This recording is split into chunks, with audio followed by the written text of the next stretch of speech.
بسم اللہ الرحمن الرحیم۔ السلام علیکم ورحمۃ اللہ وبرکاتہ۔ ناظرین گرامی، آئیے سکندر اعظم کی زندگی کا ایک خوبصورت واقعہ سنتے ہیں، مگر اس سے پہلے آپ ہمارے چینل کو سبسکرائب کر لیں اور ویڈیو کو آخر تک لازمی دیکھیے۔ تو ناظرین کرام، سکندر اعظم جسے مقدونیہ کا الیگزینڈر بھی کہا جاتا ہے، یہ وہی سکندر اعظم ہے جس کے ہزاروں باغات تھے، بہت ساری زمینیں تھیں اور تقریباً آدھی دنیا پر فتح حاصل کی۔ سکندر 20 سال کی عمر میں بادشاہ بنا اور 23 سال کی عمر میں مقدونیہ سے نکلا۔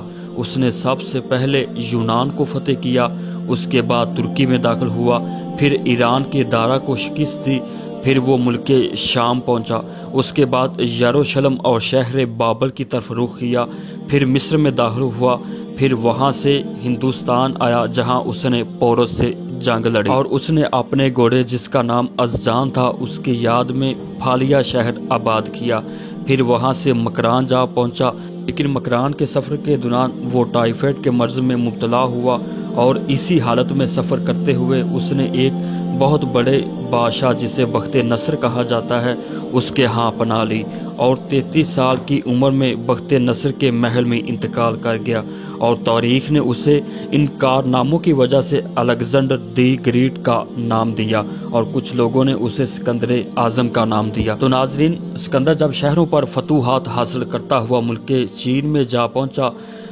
جہاں ایک شہزادی کی حکومت تھی۔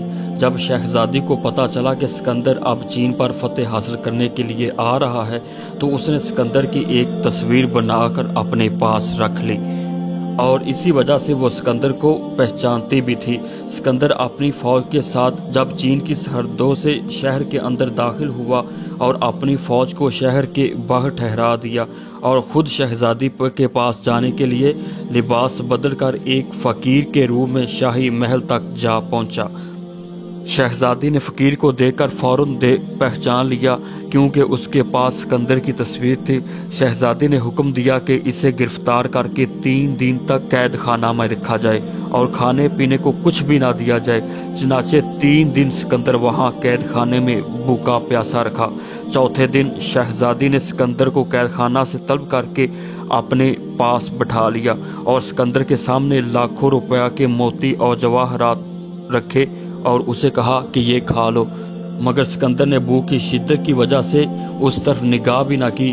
تب شہزادی نے سکندر کے سامنے جووں کی روٹی رکھی، سکندر نے فوراً کھا کر پانی پیا۔ شہزادی نے کہا کہ اے سکندر، تمہارے سامنے بیش بہا قیمت موتی جواہرات رکھے گئے لیکن تم نے ان کی طرف کوئی توجہ نہ دی، یہ آپ کو سب بیکار نظر آئے۔ تو اے بادشاہ، ایسی بیکار چیزوں کے لیے تم دنیا کو قتل کر رہے ہو، ان کے شہر تباہ و برباد کر رہے ہو، جاؤ قناعت اختیار کرو، کسی پر ظلم نہ کرو۔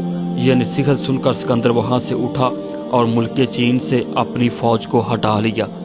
تو ناظرین کرام، صرف 3 روز کی قید خانہ کی تکلیف نے کروڑوں روپیہ کے جواہرات کو بیکار کر دیا اور صرف جو کی روٹی کا ایک ٹکڑا اس کے کام آیا۔ اس طرح ایک روز قبر میں بھی یہ سب دنیاوی جاہ و جلال، مال و دولت سب بیکار ہو جائے گا، وہاں صرف ہمارے نیک اعمال ہی کار آمد ہوں گے۔